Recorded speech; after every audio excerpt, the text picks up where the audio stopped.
സംസ്ഥാനത്ത് ഹോട്ടലുകൾക്ക് പിന്നാലെ വീടുകളിലും പാചകവാതക ക്ഷാമം രൂക്ഷമാകുന്നു. സിലിണ്ടറുകൾ ലഭിക്കാതായതോടെ കോഴിക്കോട് കൂടുതൽ ഹോട്ടലുകൾ ഞായറാഴ്ചയും അവധി ദിവസങ്ങളിലും അടച്ചിട്ടു തുടങ്ങി. ക്ഷാമം രൂക്ഷമായതോടെ കൊച്ചിയിൽ കരിഞ്ചന്തയും സജീവമായി. പശ്ചിമേഷ്യൻ യുദ്ധത്തിന് പിന്നാലെ ഉടലെടുത്ത പാചകവാതക പ്രതിസന്ധി സാധാരണക്കാരുടെ അടുക്കളയെ ദുരിതത്തിലാക്കുന്നത് തുടരുകയാണ്. ഹോട്ടലുകൾക്കൊപ്പം വീടുകളിലും ഗ്യാസ് ലഭിക്കാതെയായി.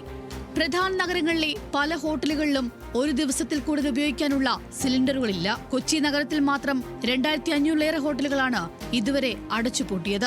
സാധാരണ ഒരാൾക്കാർ ഒരു 15-20 ഫുഡ് കളിക്കുന്നവർ ഇപ്പോൾ 6 മണിക്കൂർ 3 മണിക്കൂർ കസ്റ്റമർ ഡിലേ ആവുന്നുണ്ട്.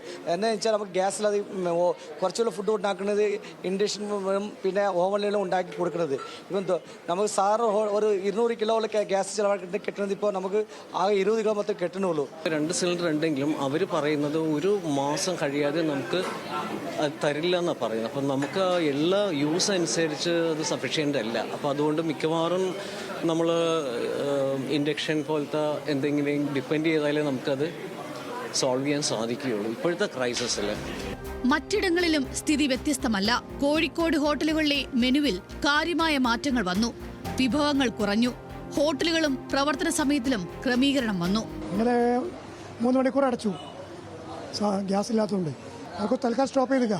ഇൻസ്റ്റൻ്റ് സാധനങ്ങളൊക്കെ തൽക്കാലം സ്റ്റോപ്പ് ചെയ്താൽ പിന്നെ വേറെ മാർഗമൊന്നുമില്ല. കുറേ വിറകിട്ട് അഡ്ജസ്റ്റ് ചെയ്യുന്നുണ്ട്, പക്ഷേ തികയുന്നില്ല. അടച്ചുപൂട്ടൽ ഭീഷണി നേരിട്ടതോടെ ഹോട്ടൽ ജീവനക്കാരും ആശങ്കയിലാണ്. ഇതര സംസ്ഥാനങ്ങളിൽ നിന്നുള്ള തൊഴിലാളികളിൽ പലരും തിരിച്ചുപോയി.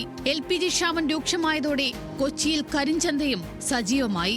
ഗാർഹിക സിലിണ്ടറിന് 4 ഇരട്ടി തുകയാണ് ഈടാക്കുന്നത്. ഗ്യാസിന്റെ ദൗർലഭ്യം കാരണമല്ലേ, വിലയും കൂടുതലല്ലേ, ഗവൺമെന്റല്ലേ ഗ്യാസ് വിട്ടിരുന്നത്.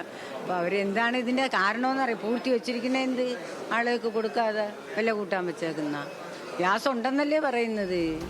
വീട്ടിലേക്കുള്ള സിലിണ്ടർ വിതരണവും മന്ദഗതിയിലായതോടെ ആശങ്കയിലാണ് ജനങ്ങൾ. കൊച്ചി ബ്യൂറോയ്ക്കൊപ്പം ന്യൂസ് മലയാളം, കോഴിക്കോട്.